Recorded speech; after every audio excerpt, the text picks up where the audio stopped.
Here. Councilmember Rambo, Here. Councilmember Flasher, Here.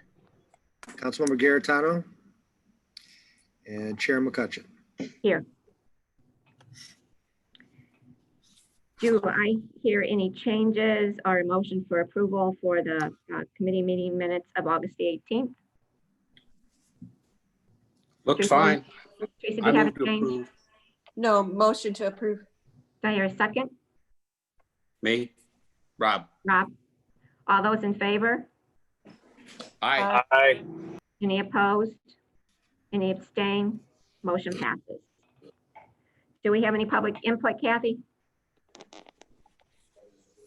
No, ma'am, but the two consultants for the Village Green are on the call, and when we get to that item, I will promote them over to panelists, but there's no public in the meeting. Since they're here, do we need to move that item up on the agenda? I'm sure they would appreciate it, but that's entirely up to you all. Do I hear a motion to move the Village Green discussion up on the agenda? I'll make that motion. Dan and Katie? Katie second. I'll second. All those in favor? Aye. Aye. Aye. Any opposed? Motion passes. So we'll go ahead and have a discussion on the Village Green. Madam Chair, thank you for doing that. That was very kind of you, as well as the members, to accommodate the change in the agenda. Chris Manning and Ryan Gessmer are the two consultants that have been managing the Village Green project since its inception. Kathy has had the most contact with them over the course of the last couple months.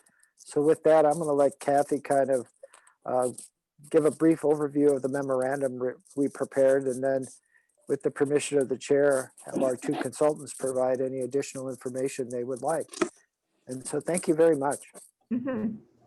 Kathy? Yeah, thank you. And thanks, Ryan and Chris, for joining us. So as you all are aware, we've been working on the planning and design for the Village Green, which is the 6 acres immediately west of City Hall. We completed phase 1 and presented those findings to you at the previous meeting, which you all endorsed and said that we could proceed forward into phase 2. So we're ready to kick off the exploration phase, which is what phase 2 is called. Ryan and Chris and Joe and I had a meeting and discussed kind of what these next steps will look like and what we're trying to obtain through the public input process and through the meeting with you all to gather the information that we need as part of this phase. So we're kind of midway down that funnel. You know, we started with no preconceived notions of ideas about the Village Green, and that first public input process included responses from more than 400 individuals. And really gave us a good idea of what the community is looking for.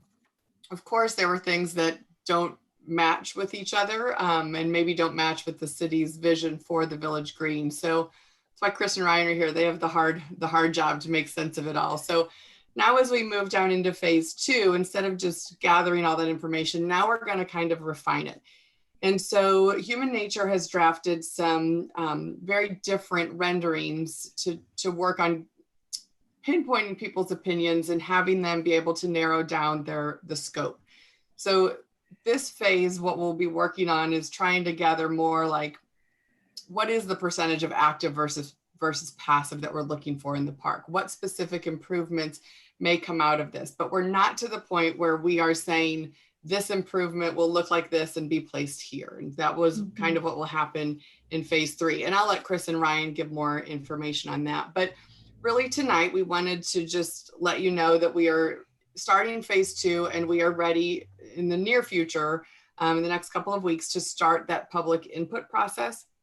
And we wanted to discuss what that process may look like and see if you all were on board with how we'd like to proceed.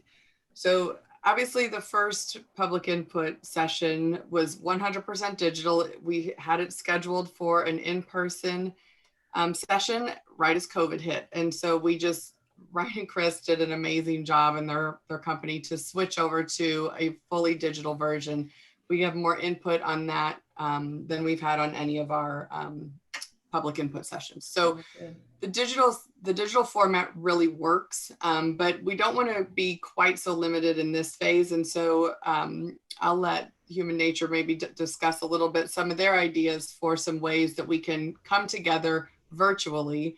We're not ready to all gather in a big room and maybe have those meetings, but get some more interaction and some more face-to-face as we work through phase 2. So I'm going to turn it over to Ryan and Chris if you all want to correct anything I said or add to it and kind of discuss a little bit of what we're hoping to get out of phase 2 so that we can seek some direction from the committee and move into that process.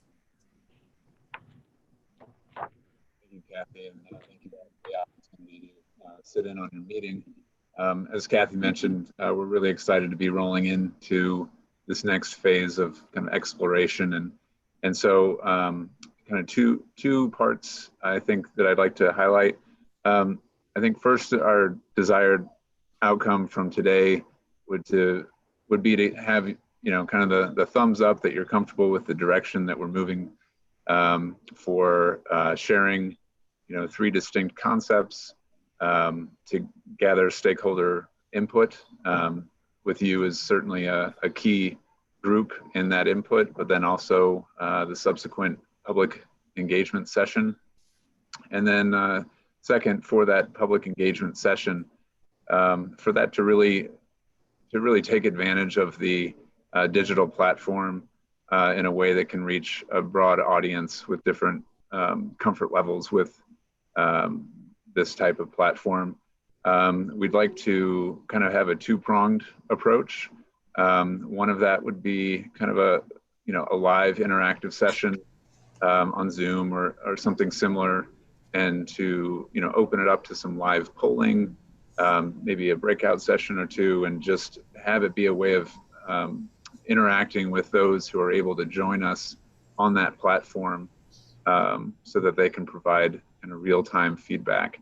The second prong of the public engagement session would be to then kind of extend a feedback window with a leave behind, either a video or some other recording of the live session, in addition to some standalone like PDF materials. And really what we're seeking is kind of the strengths and weaknesses from each of the distinct concepts that we're providing, so that we as the design team can help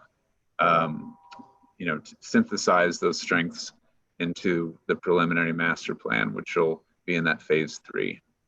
Chris, do you have anything to add? No, I just wanted to take a moment and thank Joe and Kathy, for their feedback and guidance. We were really inspired by the community and inspired by the site, and just really excited about the feedback that we received. And I think you'll see that feedback really reflected in these 3 concepts. Does anybody have any questions for either Ryan or Chris or Kathy? Yeah, I do. Rob? Sure. Yeah. Hopefully you'll answer these as you go along. But I did want to say that your product so far looks very nice. I'm personally really pleased with it.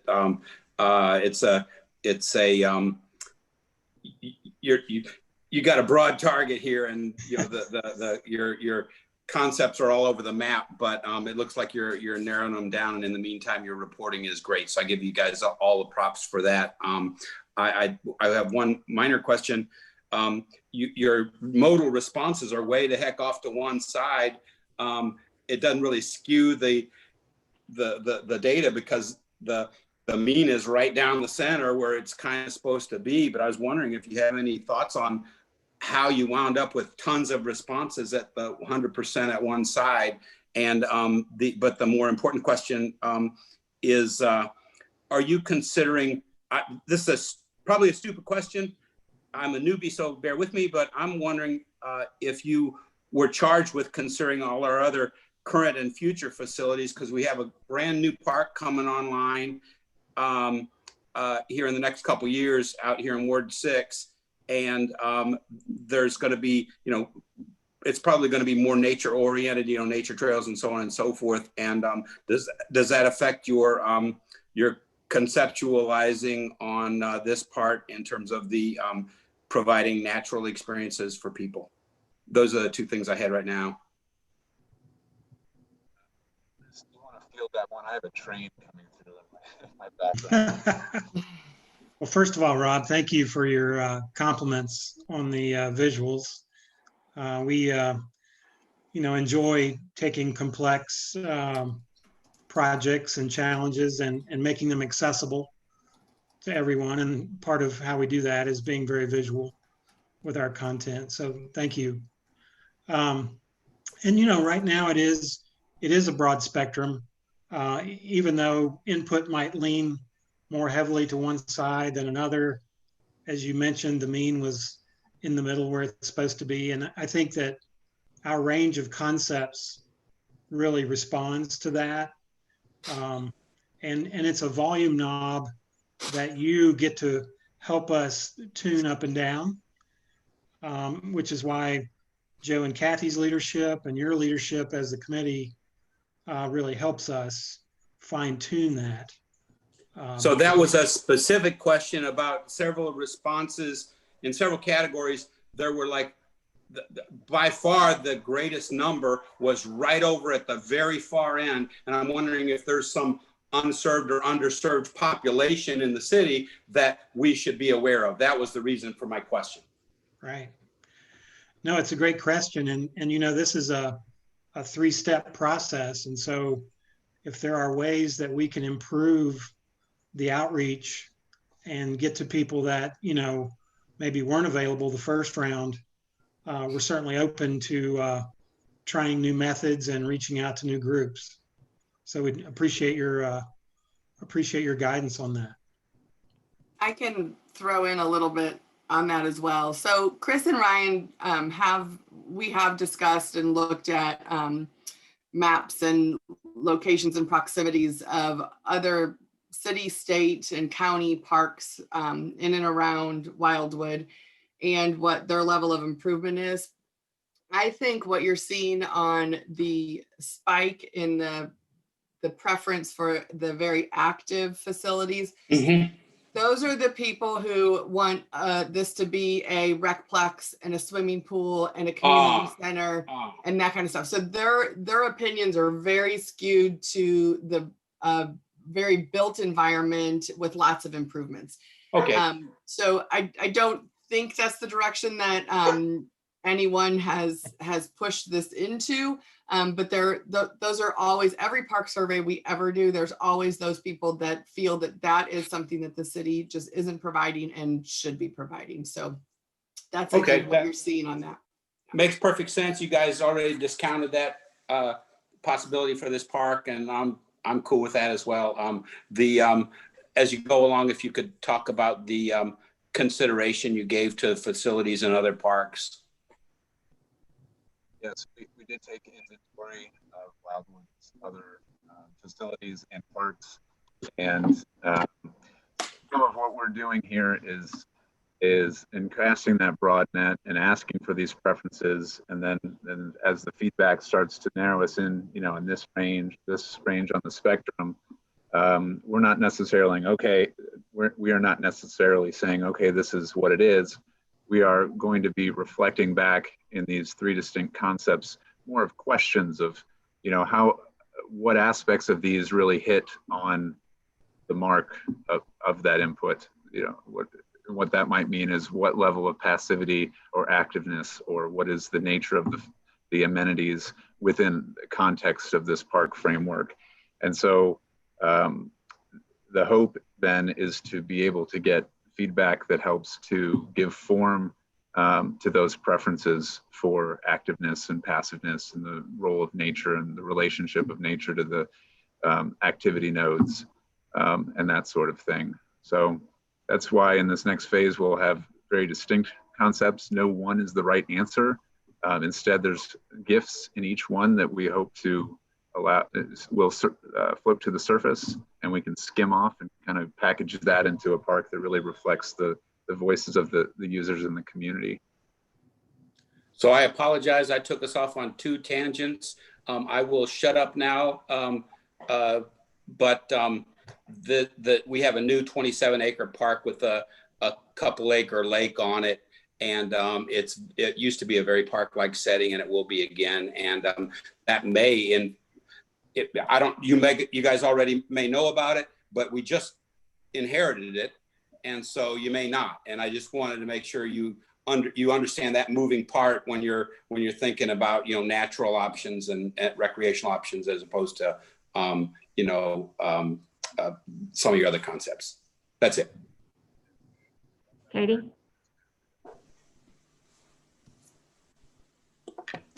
Have to go for that unmute button. Takes a little coordination.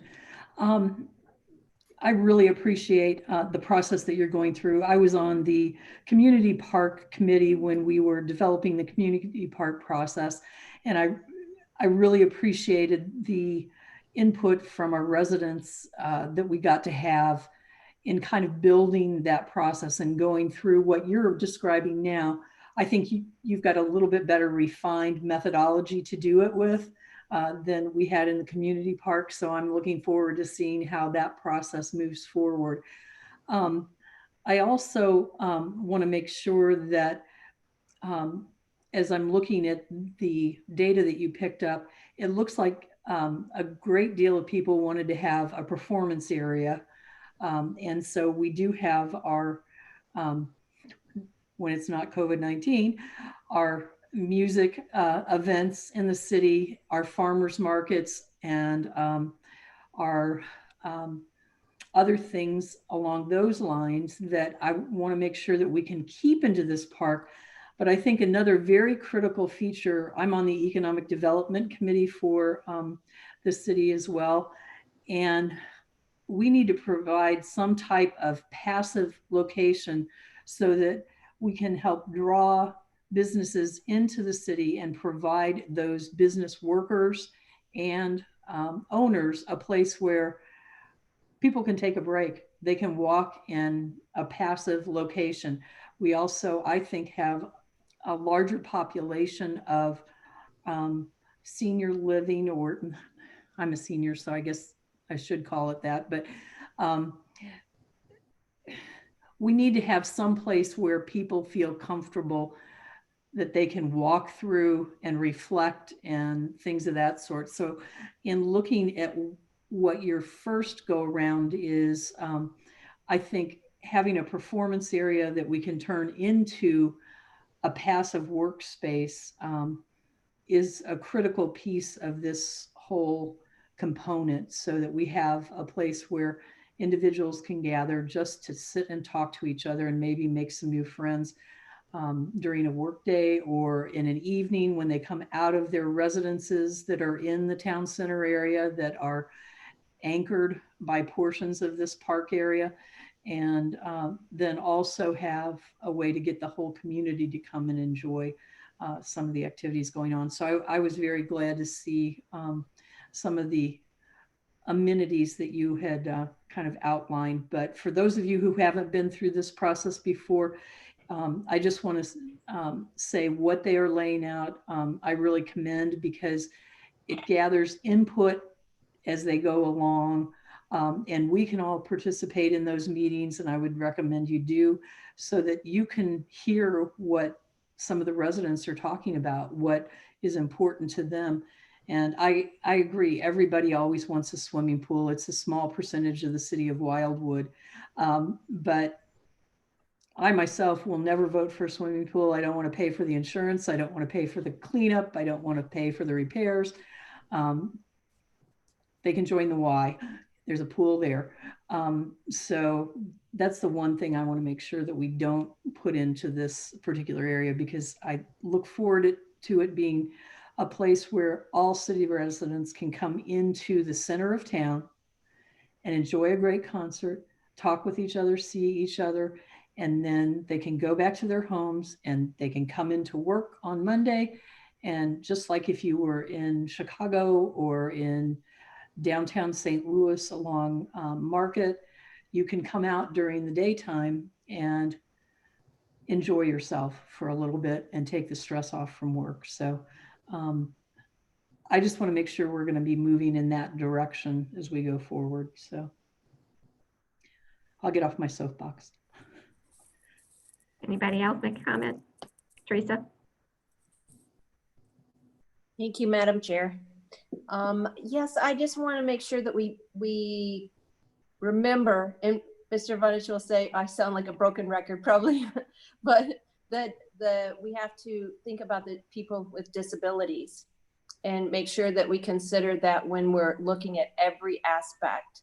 For example, when you do a performance area, to make sure there's a lit area for interpreters for deaf and hard of hearing, or for wheelchair ramps, or just whatever it is. We just need to make sure that we concentrate on the disabilities also. Any other comments? Yes, I would like to ask, does ADA compliance, which I'm sure these guys are all about, does that take us far enough in your opinion, Teresa? ADA takes us a long way.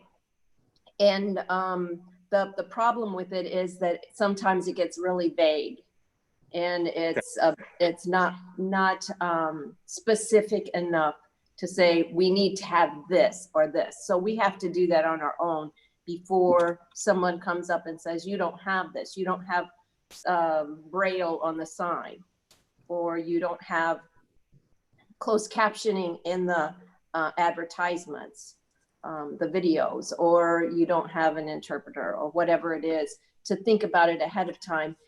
There's a lot in the ADA, especially in Title II, about disabilities like deaf and hard of hearing or blind, but you really have to look close. And there's been a lot of people that have tried to get away with not adhering to it because of the wording, but sometimes they get to and sometimes they don't. So we just have to be careful. And I'm not speaking legally on that at all. I'm just speaking from experience of having a deaf child. Any other comments? Joe? Madam Chair, in response to Councilmember Clark's comments, I would consider this effort a failure if we don't address those.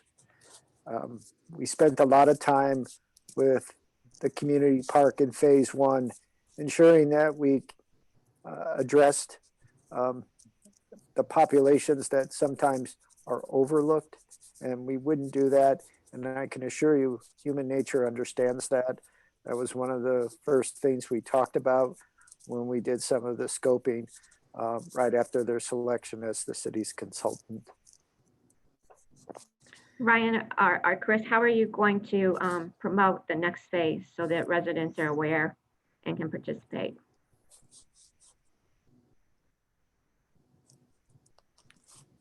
We had a lot of success teaming up with Kathy and Joe and using the various mouthpieces of the community to reach out. I believe we would use similar methods. Facebook was part of that. I believe they took advantage of the city website. I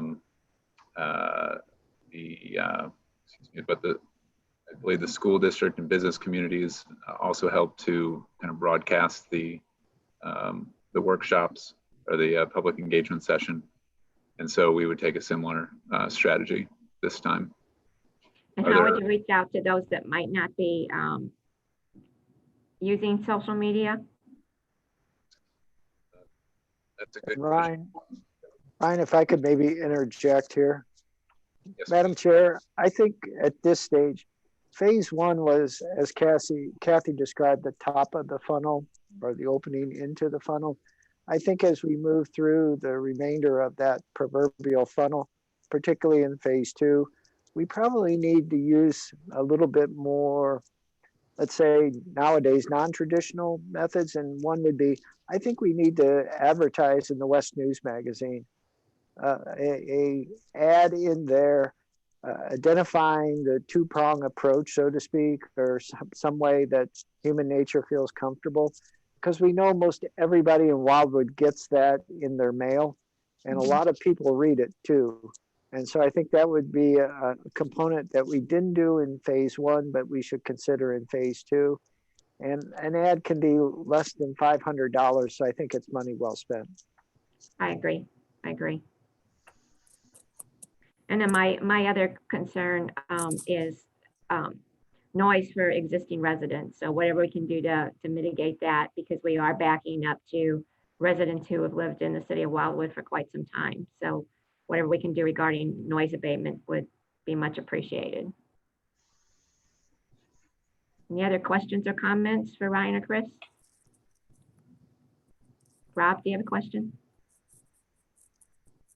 No, I was just hoping to throw in privacy general for those existing residents. If there's any, screening to be done or whatever, it kind of goes along with your comment about the sound mitigation. That's it. Thank you. One more question. When do you see us moving into phase two, where we actually begin to engage more community members? Looking to October to have that second public engagement session. Is that correct, Joe and Kathy? Our hope is to be back to you all in November, potentially with a wrap up. So we'll kind of get our ducks in a row over the next couple of weeks, spend a bit of time through October, and then be able to get that wrap up for the November meeting. Any other questions or comments? So Madam Chair, Yes. based upon what's been described by the consultants, sorry, my lights went off. I got to move around a little more. Based upon what the consultants have described, meaning the kind of interactive component through Zoom or a comparable platform, and then something similar to what we did in phase one in terms of opening it up to the entire community. Is that an acceptable approach? And if it is, the department would appreciate a motion second and voice vote on that. I'll make that motion. Tyra, second. Tracy, all those in favor? Aye. Aye. Aye. Aye. Aye. Any opposed? Any abstain? Motion passes. Thank you very much. Ryan and Chris, you have your marching orders. Thank you so much for joining us, Ryan and Chris. Thank you very much for your input. Thanks, guys. Good job. Thank you. So we'll move back up according to our agenda, which is a planning matter, the commercial vehicle definition and traffic code regulation. Joe? Thank you, Madam Chair. Madam Chair and members of the committee, I want to start the department's presentation off by saying, first and foremost, we did not ignore the direction that was provided by the members at the August meeting. At one point during the August meeting, there was a request to prepare a chart or table regarding the different vehicles, their gross vehicle weight, et cetera, et cetera. And the department began that process, but it became very apparent after only working on that chart for a short period of time that it was getting pretty complicated.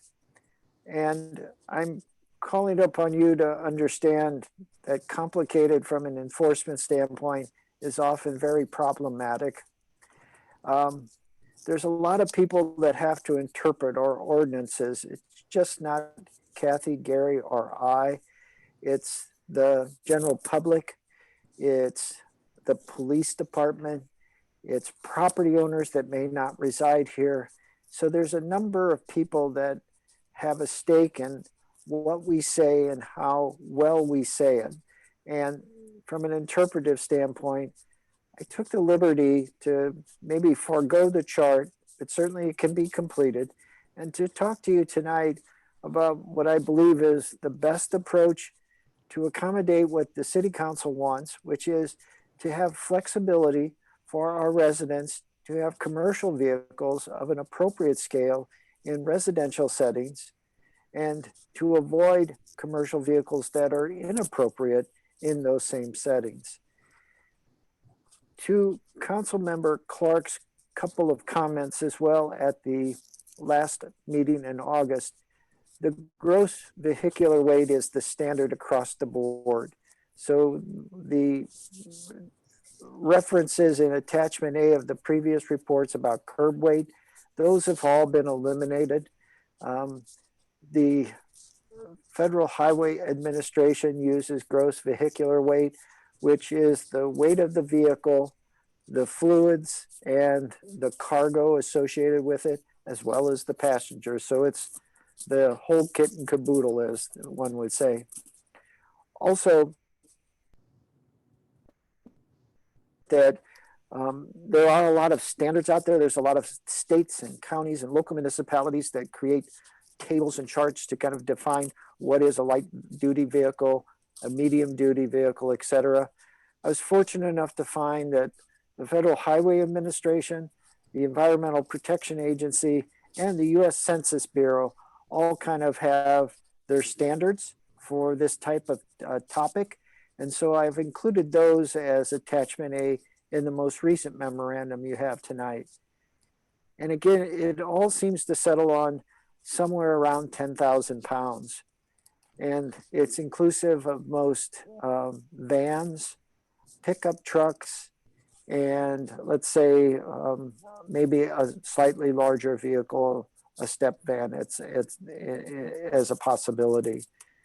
And so tonight I'm representing the August definition because I believe that actually is the best approach based upon the input we've received. It gives a little flexibility because it has a standard over 10,000 pounds, not much over 10,000 pounds, but some.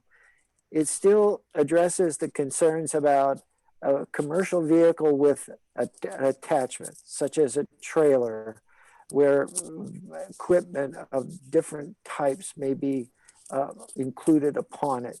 So attachments create two problems.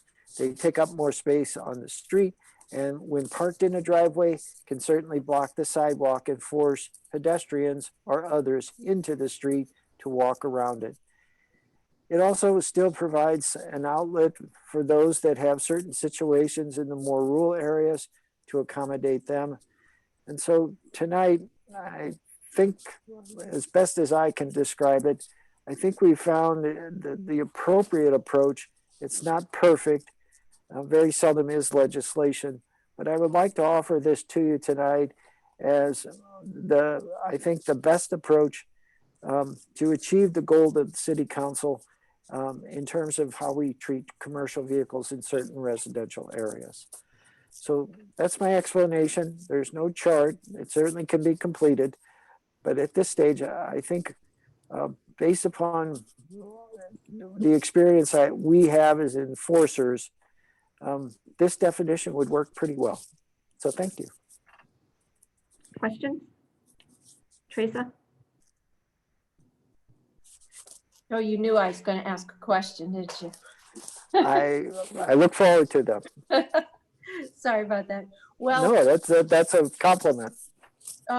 Well, I appreciate all that you guys do so much. You don't know, and all of the work, and I appreciate that. You know, the chart maybe was a little overwhelming, but I would include a couple of other things. Well, three things I thought of while you were talking. One is you were talking about the trailer or something that pulls behind it, which would not be included in that gross vehicular weight rating.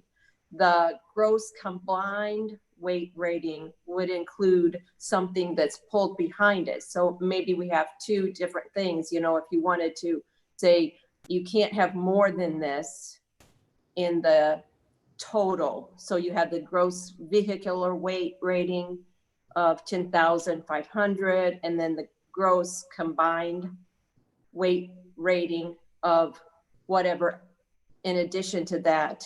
Because without it, you're just saying 10,500. Does that mean with just the truck, or does that mean with its towing capacity also? So the gross combined weight rating would be the trailer towing capacity and the curb weight, and maybe two passengers. I think they figure in that. I'm not sure exactly how much they figure in for passengers in that rating, but I did notice also on this, on the attachment, that they talk about LVW and ALVW, which doesn't have anything to do with this really, what we're doing. So we would need to not really consider those numbers when we're looking at this. And I'm sure you already know this, but I'm just saying for the rest of us, because that's really in the testing of the maybe the NHTSA test for emissions and fuel economy or something. And the second thing was that in the document, you've mentioned the weight a few times in your additions. And I think I would just put in there, every time you mention a weight, maybe the gross vehicle weight rating, because some of us like me that reads those things all the time, I would read it and go, wait a minute, which one is this? So you might add that in. And the third thing is, I still don't understand how we're going to address the smaller vehicles that are painted wildly or wrapped, or are advertising sitting on the side of the road, that maybe it doesn't bother me, but it does bother some of the residents. Well, in response to the first two items, I think your point's well taken, that there could be two components to the overall gross vehicular weight, that which is just the simple measurement and then the combined. And with the permission of the committee, we will add that. Number two, I think consistency in terms is very important, and I apologize it's not there now, but with the permission of the committee, it will be. And in terms of the wrap or the signage, as the definition reads now, well, let me start by first saying, previously, if there was any type of commercial signage, or if any portion of the vehicle or the entirety of the vehicle was wrapped, it was a commercial vehicle and prohibited in a residential area. What we have now, for the most part, is, and let me find it so I cite it correctly.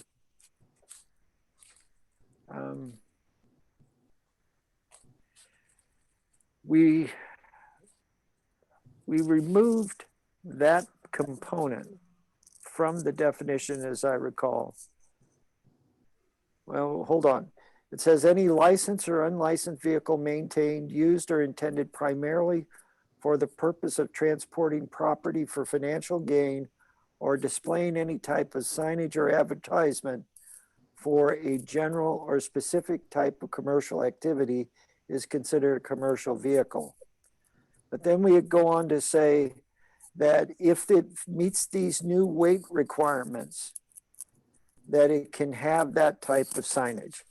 So again, it's an exception, not an allowance, meaning that if you have signage, you must first comply with the weight. And if you comply with the weight, the signage is allowed.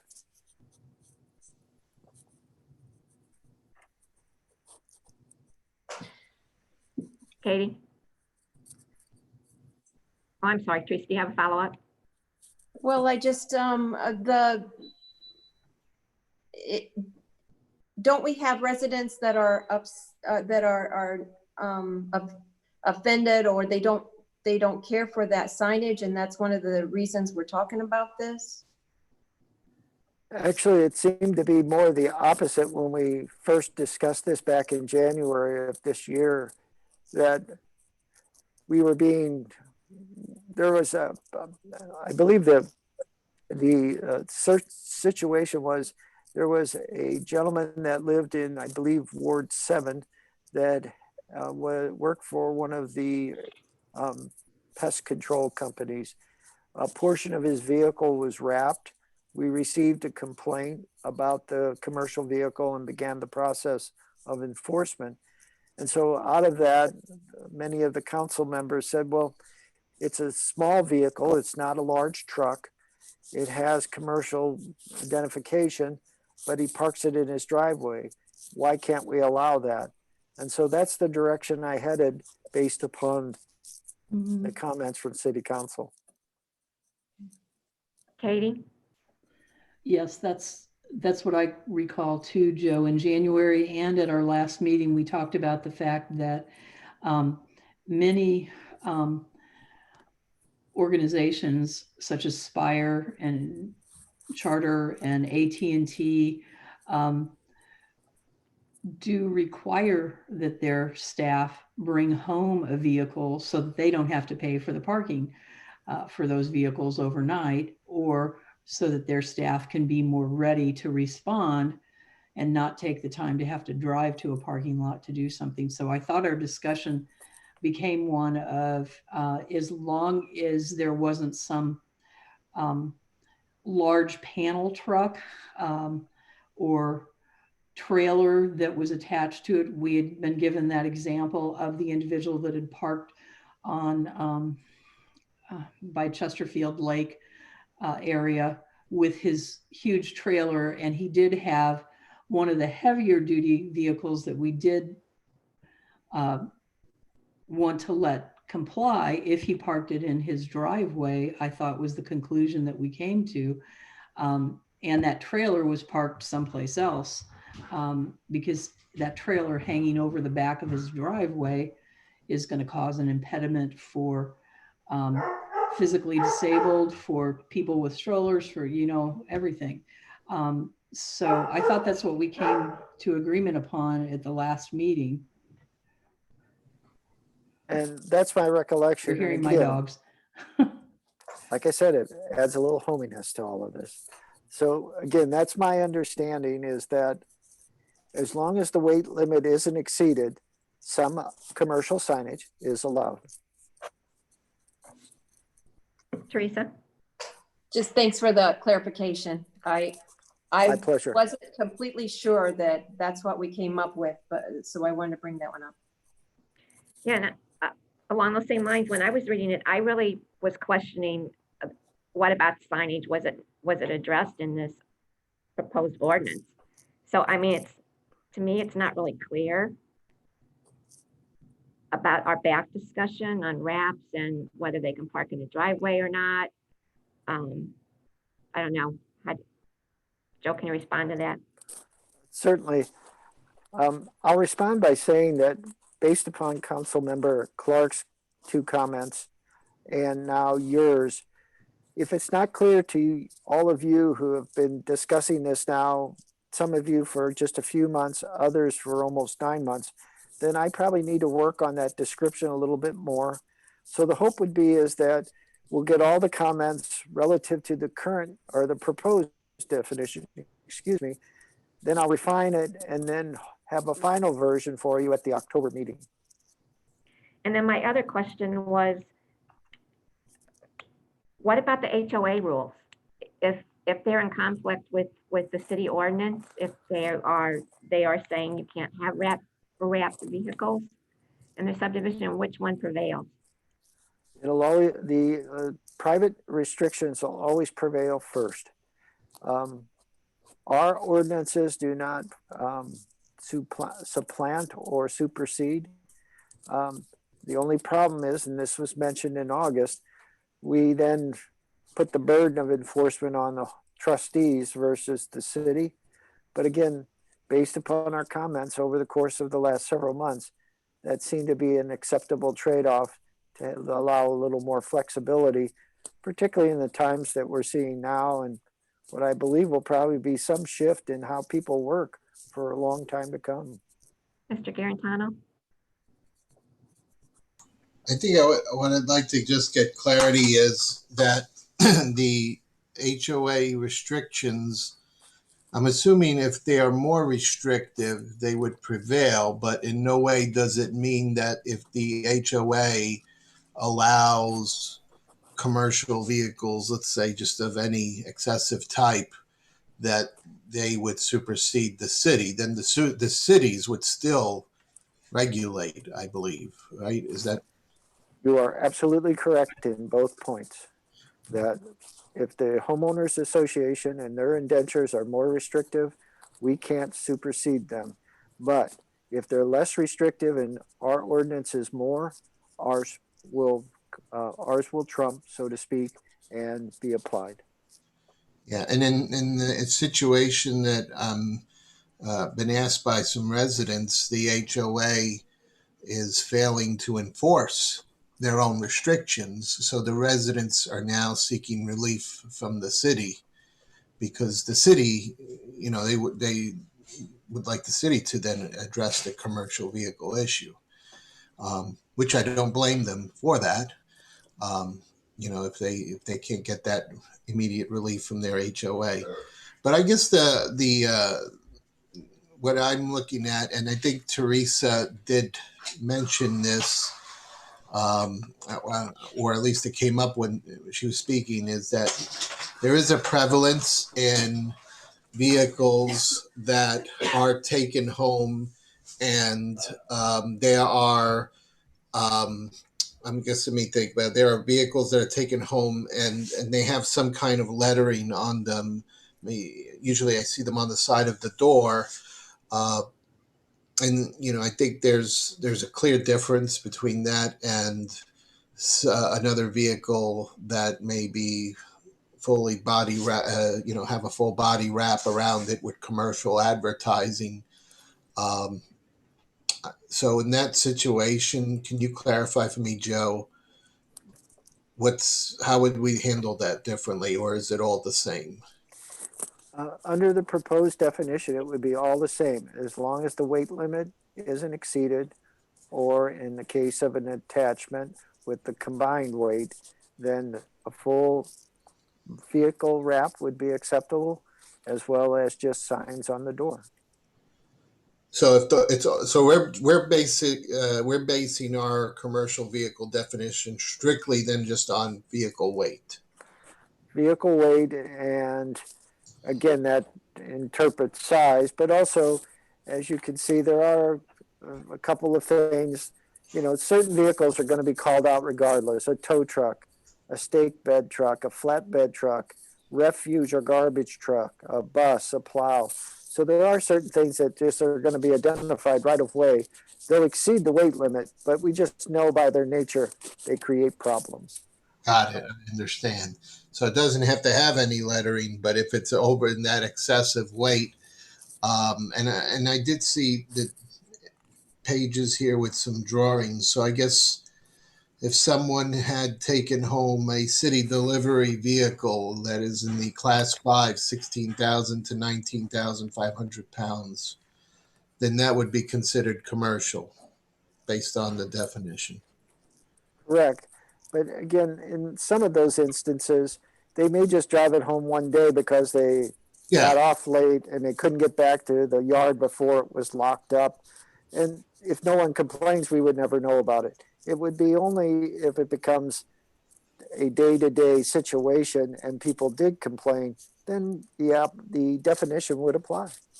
Does the code enforcement address that issue, or is it the Wildwood Police Department? Typically, it's code enforcement. Got it. All right. That's all the questions I have right now. Thank you. Thank you. Rob, I got you next, Tracy. Rob. Yes, just real quickly, back before Councilmember Garritano was born, we used to have VW Beetles that were painted with like cigarette company logos, and they were just, it was the early form of body wrap, and everybody thought they were cute. And I'm leading up to making the point that I don't really think we ought to make any distinction based on people's aesthetic choices. I don't, if it's a garish car, it's a garish car. If it's got some ads on it or whatever, I think Joe's exactly right in, sort of being agnostic on the person's aesthetic choices and just going by gross vehicle weight. But I had two questions for Joe. One is about, or Mr. Vunich. There was one on your point 3 on page 4 about the only allowing vehicles that are reasonably characteristic of residential settings in Wildwood and the prevailing character of the community. And that's imposes a judgment call on the person that the police officer or whomever responding. I think we really need to tighten that up. I think that's what you're going off to do. One of the things you're going off to do, but I just wanted to make that black and white if it's as close to black and white as you can. And the other question I had was, you tried to do something with axle count. And I think it was to address Councilmember Clark's question, about the trailers and so forth, but I never could get there. Is there something there where you can make class 1, class 2, all vehicles are allowed. Class 3 is where the concerns come in, and if it's a trailer, it's something. Is that what you were thinking, or had you thought that far along? I ventured down that path and not too long, and then just came back to the vehicle weight again. Okay. Tracy? I just want to make sure I'm understanding this correctly in very simple terms. So if it's a commercial vehicle defined by weight and it has advertising on it, obviously for 2 reasons, it's not allowed unless it's parked in an enclosed structure or screened. Is that correct? But if it's underweight and it has signage on it, it is allowed to be parked in a driveway and not have to be in a garage or screen. Yes, that's a very good point. If you could fit it inside your garage or an enclosure, then you could exceed vehicle weight. It's only when it's visible from the neighboring properties or street. So if it's enclosed and screened, the weight is not even relevant either. That's typically what we've done, ma'am. Okay. Thank you. Teresa? Yeah, that brought up another question. Yes, ma'am. What if we find that someone has they decided they want to have get a Ram truck 3500 and put on, well, you can't do a 3500, that's over. Well, yeah, if you got a 3500 that's 10,700 pounds gross vehicle weight, and you decided, oh, I don't want this bed for my own, I just want one of those utility beds, I think they're called. So it looks like a bigger truck, it looks bulky, and somebody says, I don't like that sitting outside your house, but it's not for my commercial use, it's for my personal use. Then Yeah, camper shell. Yeah, or even bigger than that, you could have like one of those mini buses. Some people have lots of kids to tote around, so maybe they have one of those. So what happens when it's not commercial?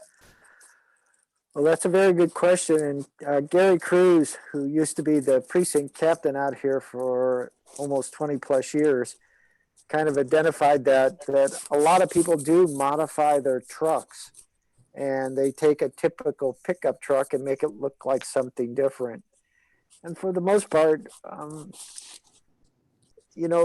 I guess I would say the regulation will give us a good, clean sieve of most discussions for 95% of the time. The 5% where we may cross that situation like you just to describe, Councilmember Clark, we'll probably have to talk to that individual and get more information and then figure it out from there. The benefit of all of this too is if an interpretation is made and it's close, we'll probably ask them to go to the Board of Adjustment. Let 5 residents of the city review the interpretation and make a decision. There's always someone there to basically look at it and say, you know, this is unique enough, or I get it, no one's complaining, let's try it, that kind of thing. So I guess I can't say that the regulation will be 100% effective 100% of the time. But I think if we do a good regulation, we'll get there at 95 to 98%. And where we have those discussions on that, let's say 3 to 5%, those are the ones that will talk to the individuals, try to figure it out. And there's always the Board of Adjustment. So Joe, if it meets the weight requirement and it's wrapped and it's in the driveway, is that acceptable? Yes. Mr. Garantano? So if I am looking at this, I guess what I'm looking at is where we're adding a burden, or what population we're impacting. I see that we're removing the requirement, I guess in today's code, that says it has to be over 10 feet to be a commercial vehicle, as if I'm reading this correctly. So now it opens up for vehicles that are less than 10 feet. But, and again, this is with the weight. So the weight we have today, I believe, is it 10,500 that is there today? Or is that the addition there, Joe? I thought I was reading another number somewhere else. There is another number somewhere else. So the 10,500 pounds is the proposed definition. Currently in the traffic code, it speaks of 12,000 pounds. Got it. That's what I thought. I must have flipped to the wrong page. So therefore, we are opening up a segment of the population that is not impacted in the current state. But should we proceed with the language as is, and I don't know how big this population is. I don't know how many vehicles are in this 10,500 to 12,500 range, and in addition, that length requirement that looks like it's being cut out. Are we talking about a huge number of cars and vehicles, or just a few that are out there? I would defer to Gary Cruz, based upon his experience, if he has an opinion. But I guess what I would say is, through all the research, and at least in this case, 3 federal agencies, no one seems to use 12,000 pounds other than the state of Missouri. So again, I'd like to have Gary comment if he wouldn't mind. Yeah, no, that's fine. I think the 10,500 pounds is totally reasonable, and I think it's a good working point. I don't think there's going to be a lot of vehicles impacted, taking that 2,000 pound requirement out of there. And I do want to add that I think, as stated by everyone earlier on, simple interpretation and simple enforcement are 2 valuable keys for either code enforcement or the police officers. And you want to make sure that the interpretation of whatever we decide on is the same interpretation that most people will get, as opposed to 1,000 different interpretations of how the ordinance will work. But no, Mr. Garantano, I don't think that taking it from 12,000 pounds to 10,000 pounds is really going to affect things. And also, like Joe said earlier, any truck that's out there, most of your half-ton pickups,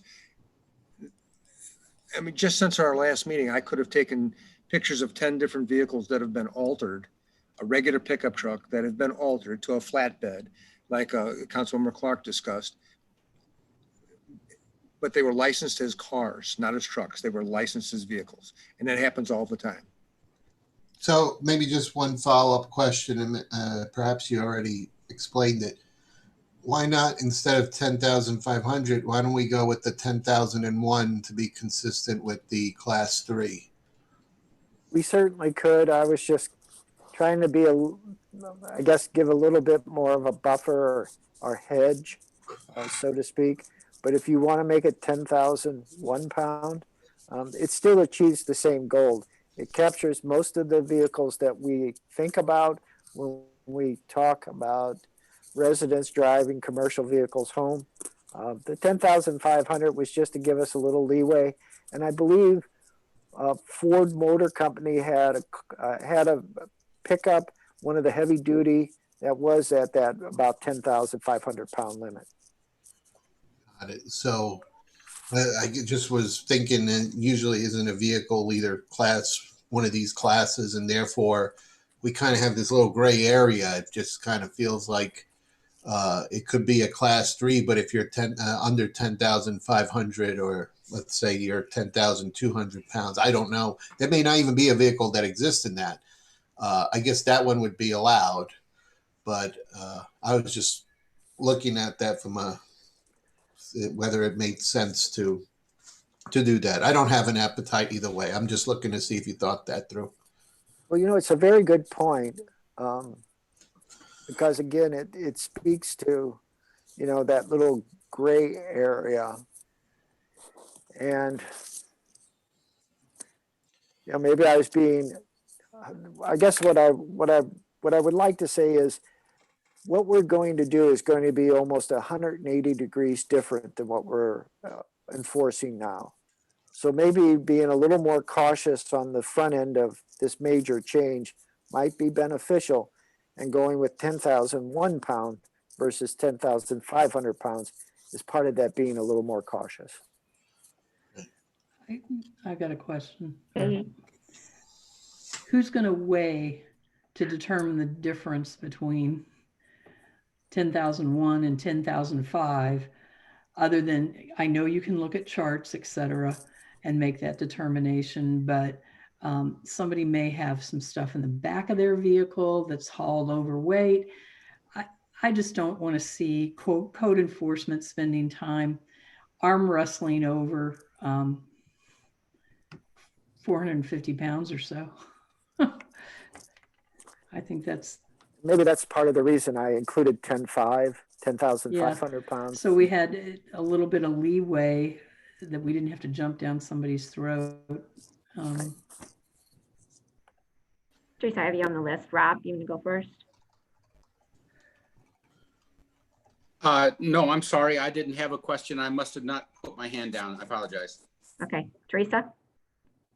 Yeah, I think that we would get in trouble if we started saying we have to weigh what they've got in their vehicle. We just have to go by the charts. And Yeah. like I was talking about, we just have to have, this is what it is. If it's 10,500, and yeah, I know of trucks in that we have in Chrysler that are over 10,000 pounds, you know, the 3,500, the 2,500 is really close. It's 10,000 pounds. And if you got anything extra, you know, if you've got a trailer tow or something like that added to it, it's going to be more. But I wanted to know also, Joe, what, Mr. Vinich, what about like grandfathering? How many people are affected by that right now? Are we going to interfere with someone's livelihood at this point by saying, now you've got that truck, but you can't have it because you don't have a place to put it? Well, surprisingly, it's pretty straightforward. As Councilmember Nyan mentioned, if it's a commercial vehicle and stored in an enclosed structure and not in view from neighboring properties of the street, and this change to the commercial vehicle definition would allow it, they're in good shape.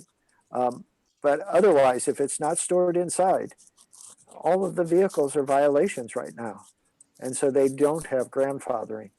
And so what we're going to do is probably make a lot of the vehicles that no one's complained about, we haven't enforced because no one's complained, now they'll be legal. And so that's going to be a pretty positive for a lot of people. Any other comments or questions? Call the question. Well, Do anything, or are we going to wait until the next meeting for additional feedback from Joe? Well, there have been several suggestions I'd like to integrate into the definition. Okay. Obviously, I don't think I need a motion. I'd rather give you the final version with all things addressed, so we could just do a simple motion to approve the definition as presented. So if with your patience, one more meeting and we should be done. Okay, thank you very much. Our next item of discussions regarding the installation of landscaping and other sound mitigation considerations along State Route 100, Ward 5. Thank you, Madam Chair. Madam Chair and members of the committee, as you know, from the memorandum that's prepared, Route 100 was never looked like Route 100 for most of its utilization. For all intents and purposes, through the early history of this area, Manchester Road, or many of us call it Old Manchester Road, was the primary connection between the east end of what is now Wildwood and Franklin County. In the early 1980s, the Missouri Department of Transportation changed that and built Route 100, the limited access 4-lane divided arterial highway. When they did that, for the most part, they didn't impact many areas because the areas, let's say west of Ellisville, and particularly west of Route 109 were rural. And many of them were still very large lots and used for agricultural purposes in many instances. However, areas like the Evergreen subdivision, West Glen Farm subdivisions, they were already in place when the Missouri Department of Transportation began the construction of the new Route 100. And those have been most impacted in many regards by the increase in traffic. As is described in the memorandum, right now approximately 22,000 vehicles pass alongside those two subdivisions. And if projections are correct, in at least 20 years, that'll be 32,000 vehicles. And so Councilmember McCutcheon asked that we put this particular item on for discussion tonight. There are approaches to mitigate sound. The department identifies those in the memorandum. And with that, I would like to turn it over to the chair if she would like to add anything that I've missed or would like to incorporate. Thank you. I don't think you mentioned Villages of Brightleaf, which has had a tremendous impact on sound. I know those residents are already complaining about the sound and the traffic noise. Evergreen and West Glen Farms have received comments, not as much as West Glen Farms because it does have a little bit of buffering on it, but received a lot of complaints about that too. But what's been interesting since Villages of Brightleaf, mowed down, this was, it has been previously with the topography that it existed, the sound was a little bit mitigated farther back into the other subdivisions. At this point, it is even the noise traffic has created a disturbance for a noise nuisance for residents who are further back into West Glen Farms and Evergreen Forest. So the sound is no longer just right there on the highway. It's going back into the other subdivisions and further back into that. So we're getting lots of complaints about the noise. I will have to say, while I'm not complaining, I live in Evergreen and I definitely notice the increase in sound from the traffic from where I live. But in addition to, I really don't think that putting up a wall as a sound barrier is the answer. We've talked about that with MoDOT before, and they certainly are not on board with that idea. I know during the discussions about Villages of Brightleaf, when they first started, the discussions first started was about maybe having berms and some plantings, and I thought Villages of Brightleaf were going to take care of that. But we did have the setback greater than what was originally discussed. And so I'm guessing that's the reason Villages of Brightleaf didn't go ahead and do the mounds and the landscaping and so forth. So we've gotten a lot of complaints, and I think they're relevant complaints.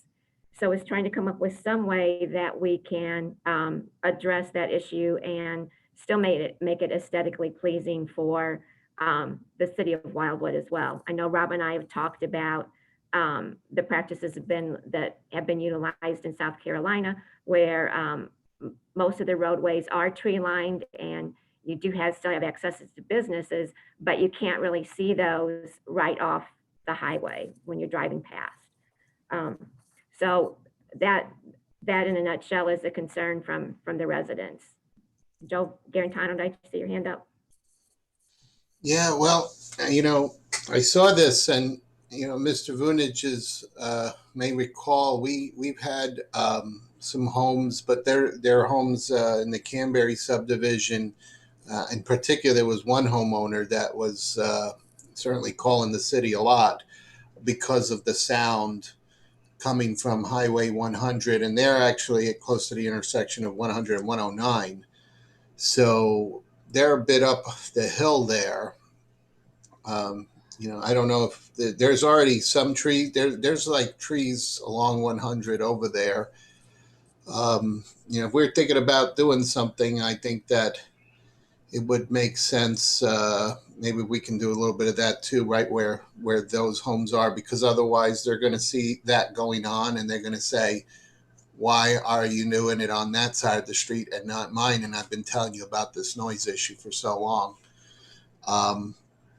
So that's it. But yeah, 100, I'm looking at a map from 1981 and I could see the homes being built. But 100 looked like it was a 2-lane road back then. So they may have not seen what was coming. But And I totally agree with your comments, Mr. Garantano, because we've also had complaints about 100 and 109, and we do need to do both sides. The complaint came from Ward 5 residents, I think, is what initiated this. Yeah, well, go ahead.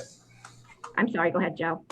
No, I was going to say, if there is some solution, I mean, I guess, if there's something that actually could make a real difference, I just don't know enough about it to see what would mitigate the sound, but be interested to hear. Katie? Could the city take on a program where residents are able to purchase quick growing, large height pine conifers, etc., and the residents that have concerns, or the residents who would like to see more greenery along both sections on either side of 100, about the only thing that's going to, I think, do any sound mitigation, besides those terribly ugly walls that we have on 4064, those are just awful, is going to be increasing the planting along those lines. And that's going to take several years to deal with.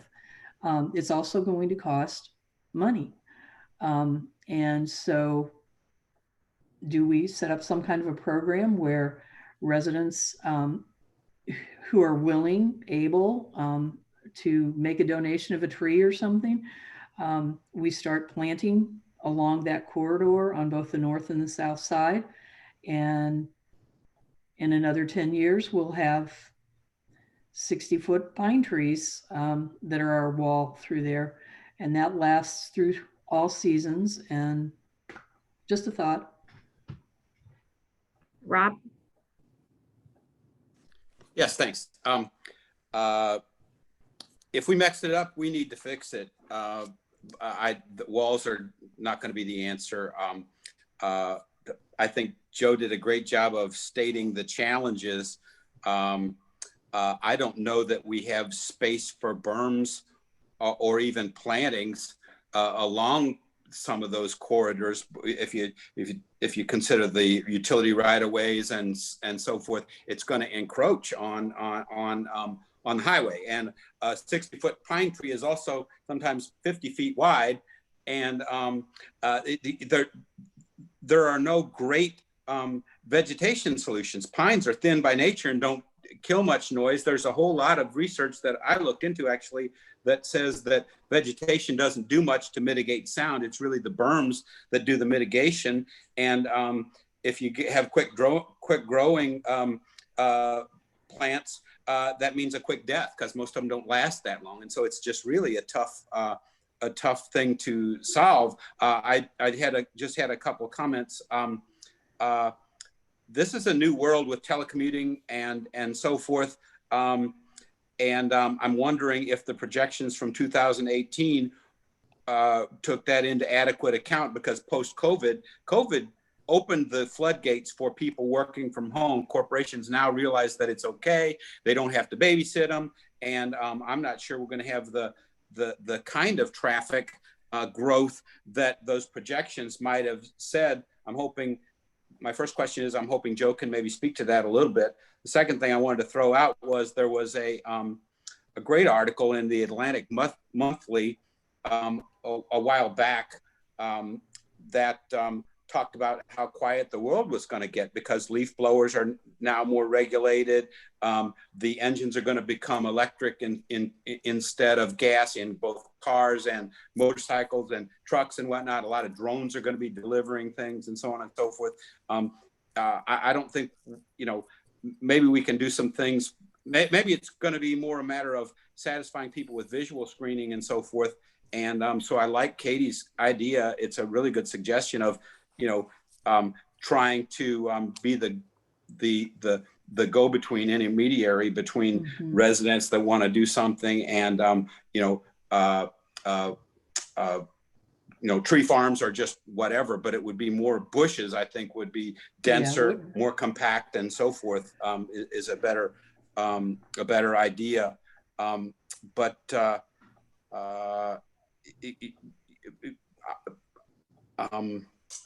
Yeah, well, Joe, can you answer that question about the projections from 2018? The 2018 Town Center Traffic Study took into account no increase in commuting. And so from that perspective, if this trend stays, as many think, those numbers for the next 20 years are probably higher than they're probably projected at higher levels than what we probably would expect now. So we have lower traffic and lower noise, and maybe the problem's it's not going to solve itself, because hearing one noisy vehicle every once in a while is enough to ruin the ambiance in your backyard. But I don't know. This is, if you plant things now, it's going to be several years before they are sufficient size. And by then we might not have much of a problem. So I'm just throwing that out. I think if we broke it, we have to fix it. My heart doesn't bleed for folks that bought a home near a 4-lane highway and knowing it was there. But it does for the folks that thought they were by a 2-lane road and it wound up 4 lanes with a traffic light and so on and so forth. So that's where I stand. Thank you, Rob. Yeah, I agree that, we need to fix it. And I think the in-kind giving back to the city is a really great idea. But Mr. Vunich, do you think there's any way we could get someone like Dr. Thunder to come out and look and just evaluate that before we started doing something, to see what his opinion is on the best way to baffle that sound? Actually, I think that's an excellent suggestion. To have an effective program, I think we need to have an understanding of what makes an effective program. And I think that'll come from a consultant. I found Dr. Thunder very capable. He understands the cost considerations of a community like Wildwood. And so if we want to proceed forward, I think we could ask him to do a small study along these few residential areas in Town Center, like Evergreen, Canberry, and just get his opinion. What would be the most effective approach? And then we'll know if we can do it or not because of cost or other factors. Mr. Garantano? I think the suggestion to get an expert or somebody is probably the best sense, because if I can share the screen here, I do want to show a little bit of what it looks like on the map here. So do I have that ability, Kathy? All right, hang on a second. Let me see if I could share this screen here. I got you on the list, Katie. Let me see. I think I might have to make this larger. All right. So that is the northbound side of 100. I'm using Google Maps. So there's a decent, barrier. I don't know how far back it goes, but of trees there already that exist. So, that's, I think something that needs to be factored into consideration to see what else could be done in addition to what already exists over there. So that's, I think, where Evergreen subdivision is right now.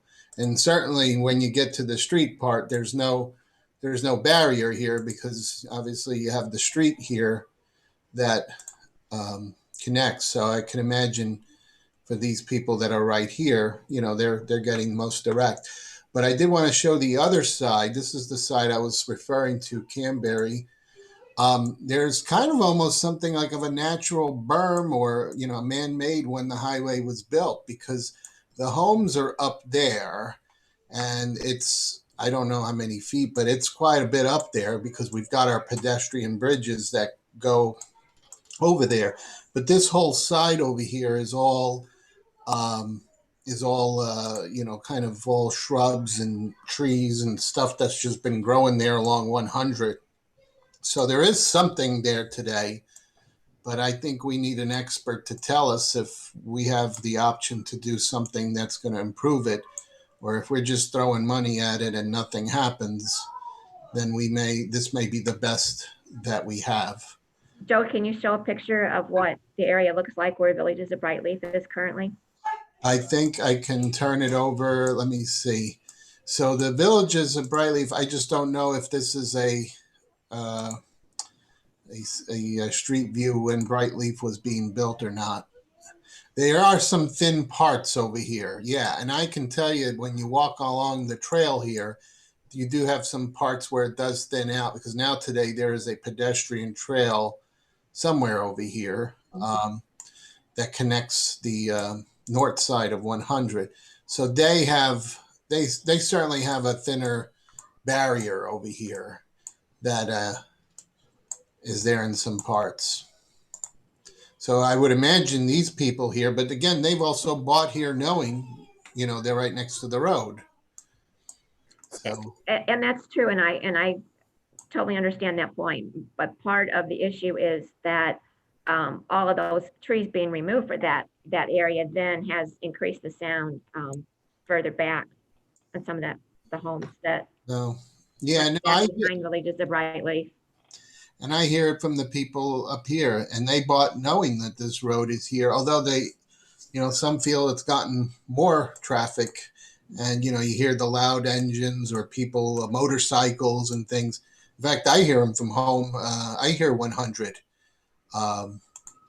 It was actually kind of quiet when the COVID hit. You didn't notice, it was very silent. I couldn't believe it. But I've noticed now the traffic is back. So anyway, that's it. But I think the expert, we're trying to figure something out, and I don't have any expertise in knowing how we can prevent sound. Katie?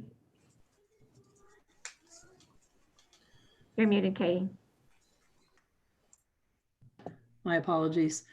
I'd like to make a motion that we see what it would cost to engage someone like the doctor that was mentioned to do a site study on A, sound quality as it currently stands, and B, provide us with options for how we could mitigate it to some point and what that point might be so that we can share that with residents.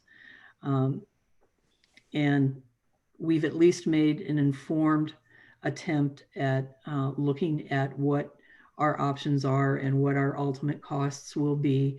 And then if it looks sound to the rest of the council, we can look towards a budget in a future year to be able to accommodate that. But I do concur, all of these individuals bought in a location where they knew what was going to happen eventually. And so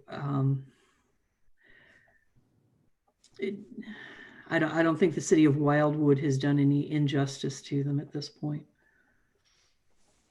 Do I hear a second? Teresa seconds. And Rob had a, let's see. Yes. All those in, do you want to make a comment before we vote? Yeah, I just, it doesn't, I don't know the procedural stuff, but I just had a couple of really quick comments. The first is that I think we all agree that we don't need to mitigate the sound for folks that knew what they were getting in for, but I will say that the idea of a greenway along Highway 100 is appealing to me, and I know it's appealing to some other folks on this call. So if we can block the view of Brightleaf from the highway, and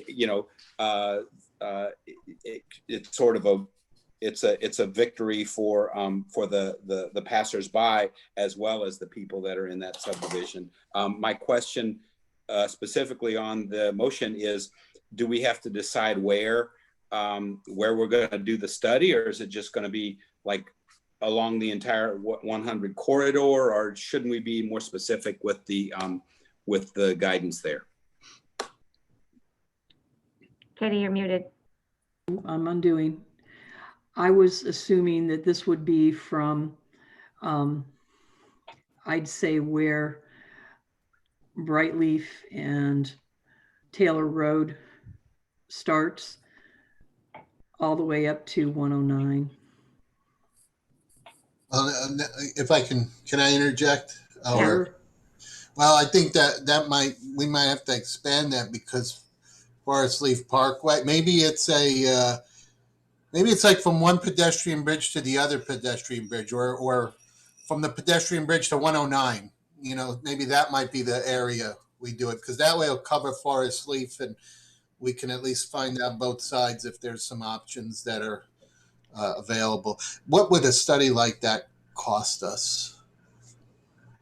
I'm thinking it's probably somewhere between $3,500 to $5,000.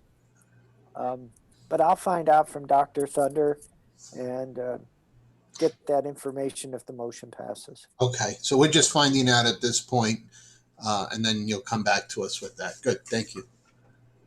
So Katie, do you want to amend your motion to include the area that Mr. Garantano just mentioned? Yes, please amend as stated. It's a second okay with that?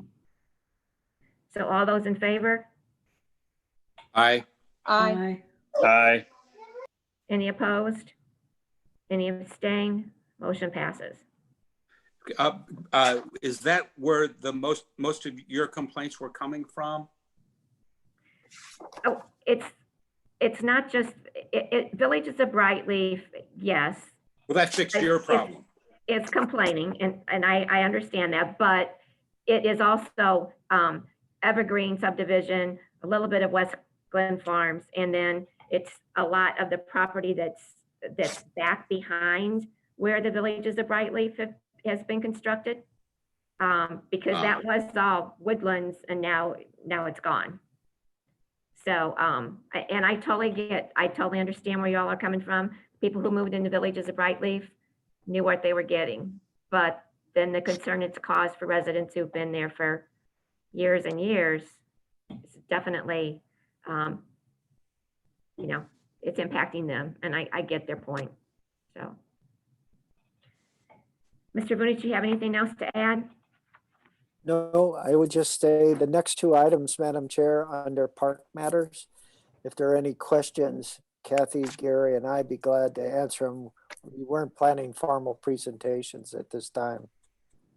Are there any questions on those items? I have a question. Teresa? If I have this is a procedural thing that I just don't know.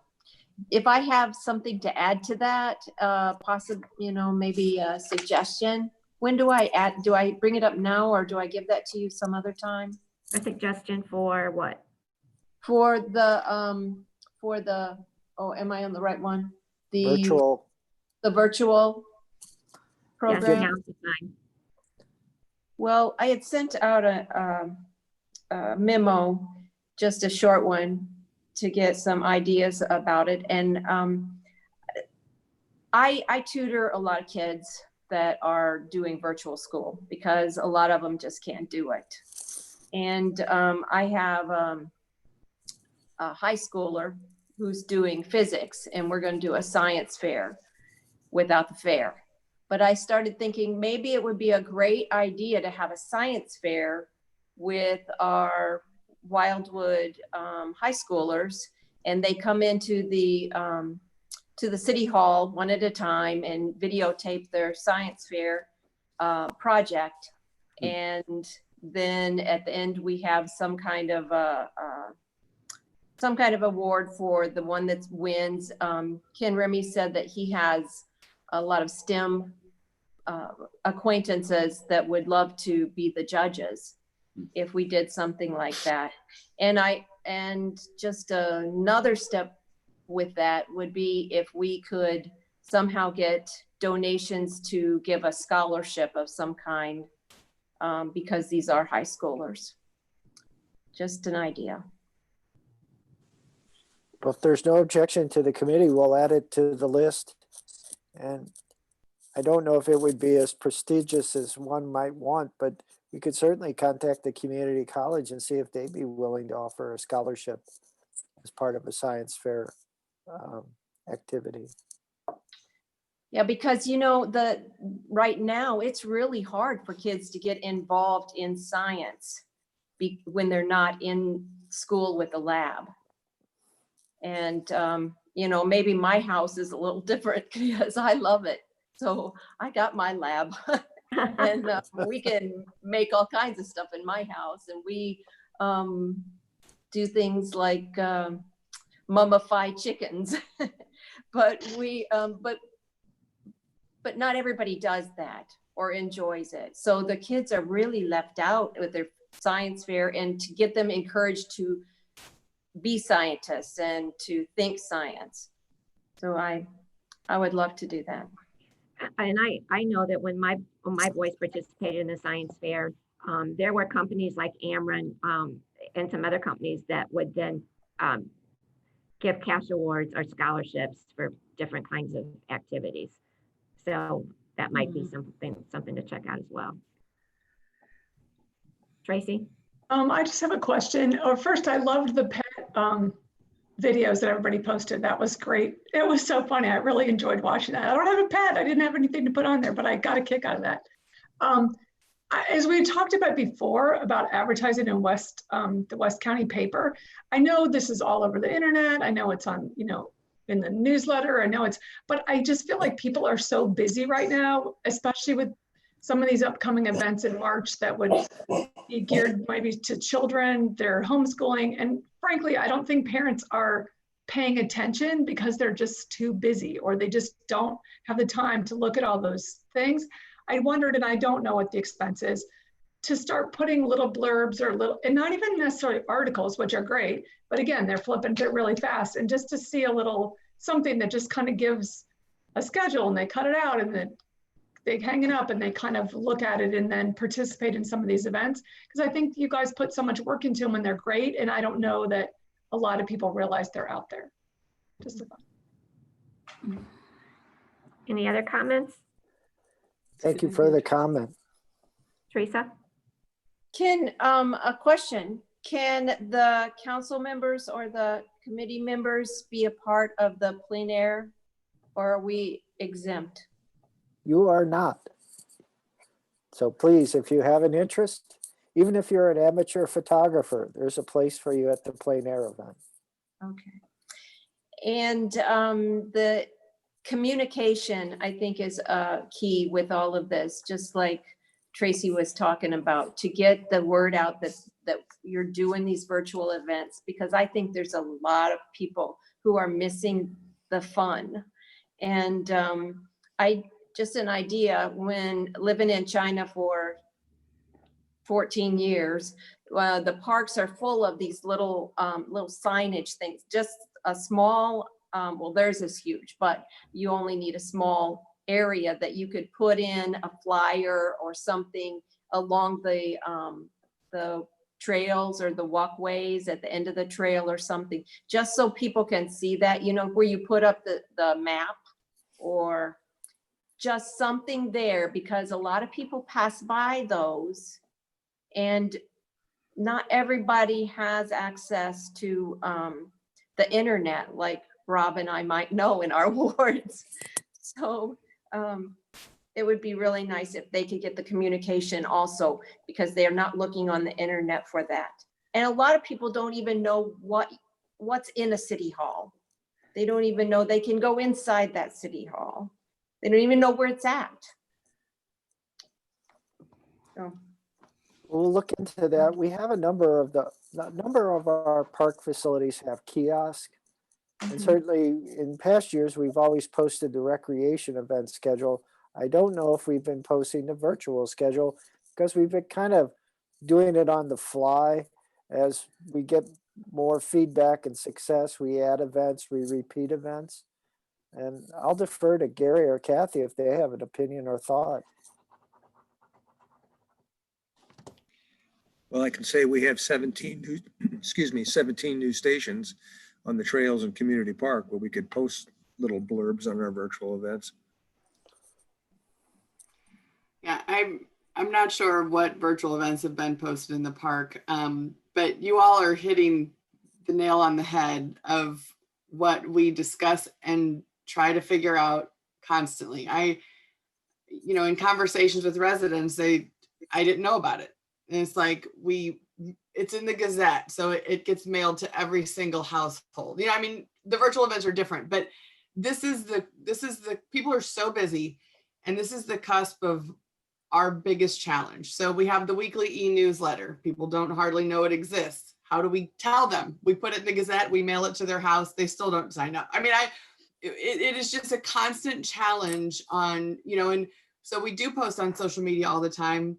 Facebook in some ways works against us because they have such a complex algorithm, and most people don't know. They don't know how they would have to interact with our page so that they ensure that they see our posts, down the line. And so we do use our kiosks. There's one at Bluffview Park that was an Eagle Scout project that was put up. There's one at Community Park.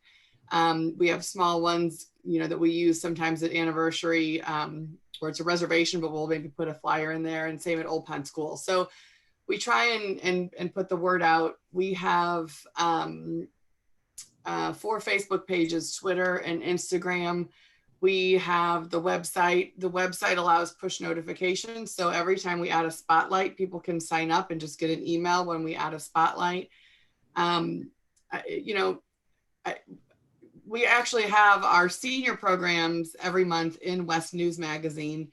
And I think it costs the city a minimum of $1,000 a month to just have our senior programs listed, because that's the demographic, especially that demographic, that is even more of a challenge because they're less digital. And so we've in a partnership with, it might be $500 a month, but in a partnership with Baldwin, and a few other cities, all of our senior programs are printed in a calendar every month, but it's expensive and it just takes a while. We do send notification to West News Magazine and hope that they'll pick it up of events. So, but we even discussed the other day having like neighborhood reps almost, where it's like somebody in the neighborhood could just start telling their neighbors about it. I think that's the best way people find out, but we need these neighborhood advocates or something to try and, put the rubber on the road. It's a challenge. Have you tried contacting the HOA? Yep, all the time. So, and they people don't want to get inundated with emails of, if they're the trustee, they're dealing with, it's such a thankless job in the first place. And then they're dealing with all the stuff in the subdivision. And now, we're sending them. So yeah, we would love suggestions. If anyone has that brilliant idea, we're always trying to come up with something. But what Gary just referenced is the one thing I did want to add that's not in the memo.